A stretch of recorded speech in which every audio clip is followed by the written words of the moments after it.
पल बीते लम्हों की अनुगूंज है, हर पल बीते लम्हों की अनुगूंज है।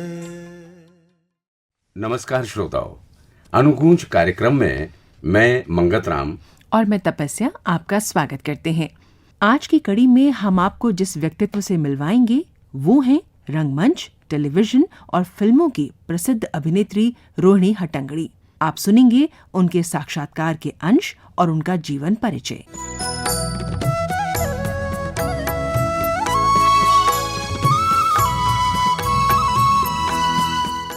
11 अप्रैल 1951 को पुणे में जन्मी रोहिणी हट्टंगडी ने पुणे के रेणुका स्वरूप मेमोरियल गर्ल्स हाई स्कूल से अपनी पढ़ाई की। सन 1971 में उन्होंने नेशनल स्कूल ऑफ ड्रामा में दाखिला लिया। शायद बहुत कम लोगों को पता होगा कि रोहिणी ने कुछ समय तक आकाशवाणी में भी काम किया। ये उन्होंने आकाशवाणी को दिए गए एक साक्षात्कार में बताया। वैसे देखा जाए तो आकाशवाणी मेरे लिए बहुत अलग नहीं है, क्योंकि पहले मैं आकाशवाणी में पूना बी पर अनाउंसर रह चुकी हूँ। रंगमंच पर उन्होंने अभिनय की शुरुआत कैसे की? वैसे तो मैंने प्लेस करना शुरू किया मेरे स्कूल डेज से। स्कूल में थी तब मैंने बाल नाटक में काम किया।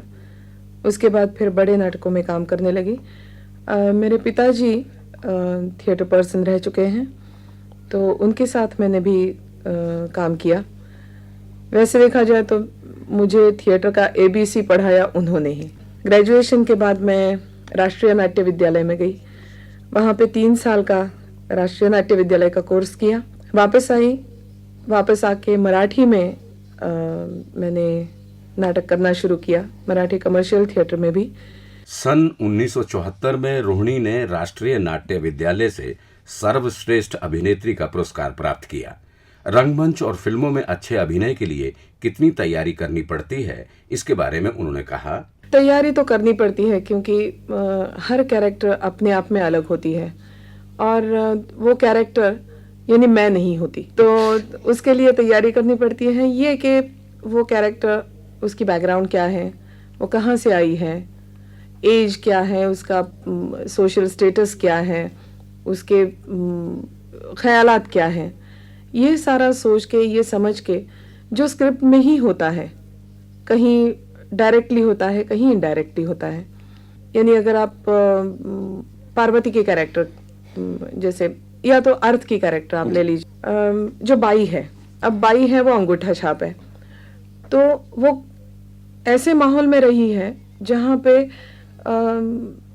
ये लोग ज़्यादा सीखते नहीं हैं, या सीखने के बारे में या एजुकेशन के बारे में इतना ख्याल भी नहीं करते। लेकिन फिर भी ये बाई कहीं पे अपनी बेटी के लिए ये चाहती है कि ये एजुकेशन पाए।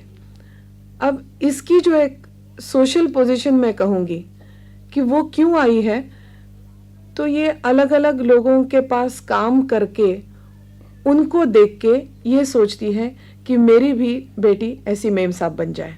ये सारी चीज़ें किसी ने कहनी नहीं होती है, ये एक्टर को खुद को जाननी होती है थ्रू द स्क्रिप्ट के ज़रिए। तो ये तैयारी तो हर कैरेक्टर में इसी तरीके से तैयारी होती है। उन्होंने अपने पति जयदेव हट्टंगडी के साथ मराठी थिएटर ग्रुप आविष्कार बनाया, जिसने लगभग 150 से अधिक नाटकों का मंचन किया। सन 1975 में उन्हें महाराष्ट्र स्टेट ड्रामा फेस्टिवल में अपनी प्रस्तुति चंगुना, जो कि फेडरिको गार्सिया लोरका की स्पेनिश नाटक येरमा पर आधारित थी, के लिए सर्वश्रेष्ठ अभिनेत्री का पुरस्कार प्राप्त हुआ। अभिनय करते समय एक अभिनेता को क्या क्या सावधानी बरतनी पड़ती है, इसका उल्लेख करते हुए उन्होंने कहा, देखिए, कहीं ना कहीं पे आपको सजग रहना पड़ता है, अलर्ट रहना पड़ता है, क्योंकि अगर बिल्कुल ही आप उस कैरेक्टर में खो जाए तो आप सही रास्ते पे चल रहे हैं या गलत रास्ते पे चल रहे हैं आपको ही पता नहीं चलेगा, क्योंकि आखिर आप दर्शकों के लिए नाटक करते हैं। तो अगर मैं सच्ची रो पड़ूं तो आप रोते हैं तो आपके लफ्ज फूटते नहीं हैं, आपके मुंह के बाहर नहीं आते, क्योंकि इतना भरा हुआ गला होता है कि लफ्ज नहीं आते बाहर। लेकिन अगर रोने का अभिनय करें तो आपको लफ्ज भी बोलने होते हैं आपको डायलॉग्स भी बोलने होते हैं और आपको ये दिखाना होता है कि आप रो रहे हैं।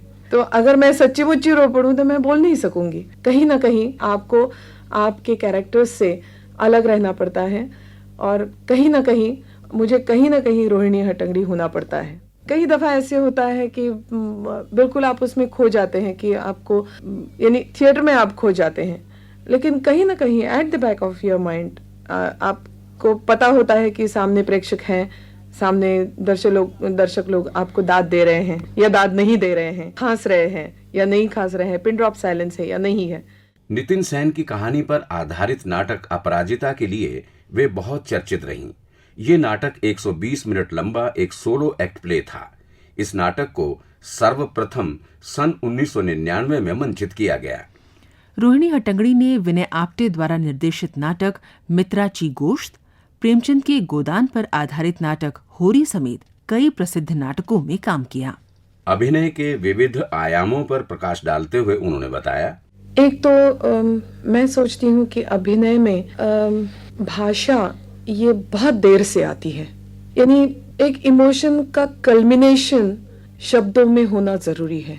अगर सिर्फ आप शब्द कहते रहेंगे तो वो भाषण हो जाएगा, वो अभिनय नहीं होगा।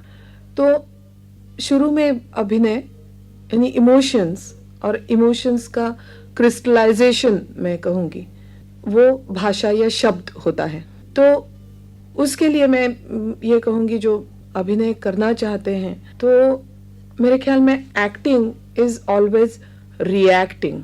आप दूसरे जो बोल रहे हैं उनके लिए आपकी रिएक्शन क्या है उसके ऊपर आपकी पूरी कैरेक्टर डिपेंड होती है, ना कि जो आप सिर्फ आप बोलते हैं। लेकिन जो दूसरों के बारे में आपके जो ख्यालात हैं यानी उस कैरेक्टर के जो ख्यालात हैं उसको दिखा देना, ये एक्टिंग है। दूसरा जो कहते हैं एक्टिंग इज बिलीविंग, कि आप अपनी कैरेक्टर में जब तक विश्वास नहीं रखेंगे तब तक प्रेक्षक आपके कैरेक्टर में विश्वास नहीं रखेंगे। तो ये दो चीजें हैं मेरे ख्याल में। अभिनय तो खैर रोना धोना, हंसना, डायलॉग बोलना ये तो सारे लोग सीख जाएंगे, लेकिन ये जो दो चीजें हैं वो मैं मानती हूँ कि बहुत महत्वपूर्ण है अभिनय के लिए। सईद अख्तर मिर्जा की फिल्म अरविंद देसाई की अजीब दास्तान से सन 1978 में रोहिणी ने फिल्मों में पदार्पण किया। इस फिल्म ने film fair critics award for the best movie का पुरस्कार जीता। इसके बाद 1980 में उनकी फिल्म एल्बर्ट पिंटो को गुस्सा क्यों आता है आई। रिचर्ड एटनब्रो की फिल्म गांधी में उन्होंने कस्तूरबा गांधी की भूमिका निभाई थी। ये फिल्म बहुत चर्चित रही और इस फिल्म को academy award for the best picture का पुरस्कार भी प्राप्त हुआ। गांधी फिल्म में रोहिणी के अभिनय की बहुत प्रशंसा हुई और अंतर्राष्ट्रीय स्तर पर पहचान मिली। इस फिल्म में सहायक अभिनेत्री के लिए उन्हें बाफ्टा अवार्ड से सम्मानित किया गया। गांधी फिल्म के अपने अनुभवों को बताते हुए उन्होंने कहा था, गांधी फिल्म में काम करने का मौका तो मुझे बहुत ही अर्ली स्टेजेस में मिला मेरे करियर के, ऐसा मैं कहूँगी, क्योंकि गांधी फिल्म मेरी चौथी ही फिल्म थी और उससे पहले मैंने रोल्स किए थे, बहुत छोटे रोल्स किए थे फिल्मों में। लेकिन ये जो उनका काम करने का जो तरीका था वो इतना सीरियस था, इतना डिसिप्लिन था और इतने लगाव से काम करते हैं, इतने डिसिप्लिन से काम करते हैं कि कोई ये नहीं कहता है नहीं जी हो जाएगा जी, ऐसी कहीं कोई बात नहीं होती थी। जो चाहिए वो चाहिए। 1982 में उन्होंने महेश भट्ट द्वारा निर्देशित फिल्म अर्थ में काम किया, जिसके लिए उन्हें सर्वश्रेष्ठ सहायक अभिनेत्री का फिल्म फेयर अवार्ड दिया गया। फिल्म पार्टी, मोहन जोशी हाजिर हूं और सारांश जैसी फिल्मों में उन्होंने अपने अभिनय का लोहा मनवाया। फिल्म सारांश में उन्होंने अभिनेता अनुपम खेर के साथ अभिनय किया, जो अनुपम खेर की पहली फिल्म थी। फिल्मों में उनके द्वारा निभाए गए कुछ चुनौतीपूर्ण चरित्रों के बारे में उन्होंने कहा था, वैसे देखा जाए तो हर कैरेक्टर वैसे चैलेंजिंग होती है, लेकिन एक तो सारांश की कैरेक्टर जो है जिसमें फ्लैशबैक वगैरह बिल्कुल नहीं है, जो एक ही वो कैरेक्टर है। लेकिन मुझे याद है पार्टी की जो मेरी कैरेक्टर थी, जिसमें मैं एक अभिनेत्री हूँ जिसने एक्टिंग करना छोड़ दिया है, अभिनय छोड़ दिया है अपने लवर के साथ रहने के लिए, और अब उसको पता चल रहा है कि उसका जो प्रेमी है, प्रियकर है, वो उसको ज़्यादा अहमियत नहीं देता। तो फ्रस्ट्रेट हो गई है कि जिसके लिए मैंने फील्ड छोड़ा, जिसके लिए अपनी ज़िंदगी छोड़ी, वही अब कहीं पे खोखला है। तो ये जो फ्रस्ट्रेशन है वो कहीं ना कहीं उसके अंदर उतरता है। और पार्टी फिल्म में ये एक इवनिंग की कहानी है, एक संध्या की कहानी है। जो पार्टी चल रही है 3 घंटे, उसकी ये कहानी है। और उसमें जो कैरेक्टर्स उभरते हैं, जो कैरेक्टर्स खुलते हैं, उसकी ये पूरी कहानी है। तो इसमें पार्टी में आके जब वो शराब पीना शुरू कर देती है तो वो अपनी पूरी भड़ास निकालती है। और पूरे 3 घंटे यानी पूरी फिल्म में मुझे बिल्कुल ड्रंक तो नहीं, यानी लुढ़क जाऊं ऐसा नहीं, लेकिन कहीं पे वो पी हुई है, ये एहसास वो दिखाना था। तो मुझे वो थोड़ा सा, जब मैंने ये रोल पढ़ा या तो थोड़ा सा मुझे डिफ़िकल्ट सा लगा था, क्योंकि दारू पे के लुढ़क जाने का अभिनय करना तो बहुत आसान है, लेकिन ये जो थोड़ा सा ड्रंकनेस पूरी फिल्म में बताना था इमोशंस के साथ साथ, तो वो थोड़ा सा मुझे डिफ़िकल्ट लगा और वो करने में मुझे ज़्यादा मज़ा आया। रोहिणी ने प्रतिघात, चालबाज, लड़ाई, जलवा, आघात, अंजुमन जैसी कई फिल्मों में अभिनय किया। फिल्म अग्निपथ में अमिताभ बच्चन की मां के रोल के लिए भी उन्हें सहायक अभिनेत्री का फिल्म फेयर पुरस्कार मिला। अपनी कुछ और फिल्मों के नाम लेते हुए उन्होंने बताया, पहला तो गांधी तो है ही, उसके बाद अर्थ, सारांश, पार्टी, फिर कहा जाए तो अग्निपथ, इवन मैं चालबाज भी कहूँगी क्योंकि वहाँ पे तो बहुत ही अलग रोल था। या अमीरी गरीबी में भी बहुत अलग रोल था। मैं सच्ची बताऊँ, ये जो 4-4 घंटों में काम करते हैं उससे कैरेक्टर को या किसी भी फिल्म को कोई फायदा नहीं होता, क्योंकि किसी भी फिल्म के पीछे कोई भी अगर विचार हो, कोई भी सीरियसली अगर कमर्शियल फिल्म डायरेक्ट करना चाहता हो, तो भी अगर उनको एक्टर नहीं मिलेंगे तो कहाँ से डायरेक्ट करेगा। तो जो स्टार्ट टू फिनिश फिल्में होती हैं, जैसे कि हमने सारांश की थी, यानी 4 महीनों में एक फिल्म पूरी कंप्लीट हुई थी। उसकी वजह से स्टार्ट टू फिनिश फिल्म होने की वजह से आप कैरेक्टर के हिसाब से भी सोच सकते हैं, आपको क्या आपने किया है ये याद रहता है।